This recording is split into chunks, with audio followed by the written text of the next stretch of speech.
Hi friends, welcome to my English class. I am MD Alam and this is my channel MD Alam. Do subscribe it. तो शुरू करते हैं आज की class. कल की क्लास में मैंने आपको स्ट्रक्चर सिखाया था एम के ऊपर तकरीबन 6 स्ट्रक्चर सिखाए थे और उम्मीद है कि आपने एम के ऊपर तकरीबन 400-500 सेंटेंसेस का प्रैक्टिस किया होगा। आज का जो स्ट्रक्चर मैं लेकर आया हूं आपके लिए वो स्ट्रक्चर है इज के ऊपर। इज का मतलब होता है और इसके साथ जो सब्जेक्ट्स यूज होते हैं वो है ही, शी, इट एंड सिंगुलर्स जैसे कि दिस, दैट वगैरह। अगर बात करते हैं इसके स्ट्रक्चर की तो इसका स्ट्रक्चर कैसे बनेगा पहले ये मैं बता दूं आपको कि सबसे पहले सब्जेक्ट जो इंग्लिश का बेसिक स्ट्रक्चर है, फिर इज एंड ऑब्जेक्ट। अब आपको पता है कि सब्जेक्ट इसमें ये सारे सिंगुलर्स हैं वो लगेंगे और वर्ब जो है इज ही रहेगा और ऑब्जेक्ट कुछ भी हो सकता है। For example this is a pen, this is a pen. दूसरा स्ट्रक्चर जो है subject is not object, this is not a pen. तीसरा स्ट्रक्चर है जिसमें हम क्वेश्चन पूछते हैं is plus subject plus object, is this a pen.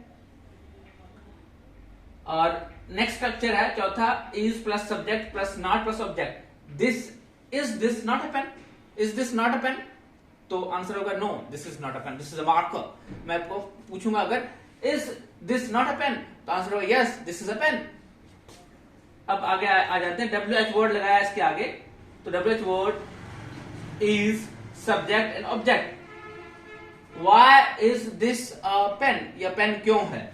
And again WH word is subject not an object तो इसका आएगा why is this not a pen, because it is marker, that's why it is not a pen. तो ये basic structure इसके ऊपर है, आप किस तरह से इसको ट्रांसफॉर्म कर सकते हो, राइट। और पॉजिटिव से नेगेटिव में, फिर इंटरोगेटिव में, फिर इंटरोगेटिव नेगेटिव में, फिर WH इंटरोगेटिव में, WH इंटरोगेटिव नेगेटिव में। तो ये है, आप इसमें इजीली सेंटेंस बना सकते हैं। और अब मैं थोड़ा सा एक एग्जांपल देता हूं। मान लो कि मैं किसी चीज को भी इंट्रोड्यूस कर रहा हूं। फॉर एग्जांपल मैं इंट्रोड्यूस कर रहा हूं इस मार्कर को भी, तो मैं इज के हेल्प के साथ कैसे कहूंगा this is a marker, this is a white board marker. The name of the company is Rorito.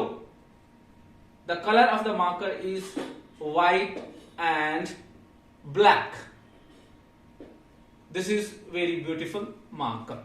तो किसी चीज को भी आप इसी तरह से इजीली एक्सप्लेन कर सकते हो। फॉर एग्जाम्पल कुछ और सेंटेंसेस मैं अपने फ्रेंड के लिए बताऊं और या बेस्ट फ्रेंड के लिए बोलूं तो my best friend is Ram, he is a tall boy, he is very handsome, he is very hard working, he is active, he is a player, he is a 12th class student, he is cooperative, he is very friendly, he is very sincere, he is a good friend and he is a good hand also in need. So this is how you can make sentences. एक बात दोस्तों मैं यहाँ बताना चाहूंगा आपको कि जब सेंटेंसेस आप बनाएं इस के ऊपर 500 से 1000 सेंटेंसेस की प्रैक्टिस करें और 100 सेंटेंसेस की कम से कम ट्रांसलेशन भी जरूर करें। जैसे कि दिस इज अ पेन या इट इज अ पेन, ये पेन है या पेन नहीं है, क्या ये पेन है। तो सेंटेंसेस बनाकर उसको हिंदी में जरूर लिखें, इस तरह से आप में परफेक्शन आएगी। सिर्फ 100 सेंटेंसेस आपने ऐसे बनाने हैं जिसमें आप ट्रांसलेशन करेंगे और उसके बाद फिर आप डायरेक्ट सेंटेंसेस बनाएंगे, क्योंकि तब तक आपको इस स्ट्रक्चर की समझ आ चुकी होगी। होपफुली ये क्लियर है इसका स्ट्रक्चर। मिलते हैं फिर नेक्स्ट वीडियो में। Till then bye bye.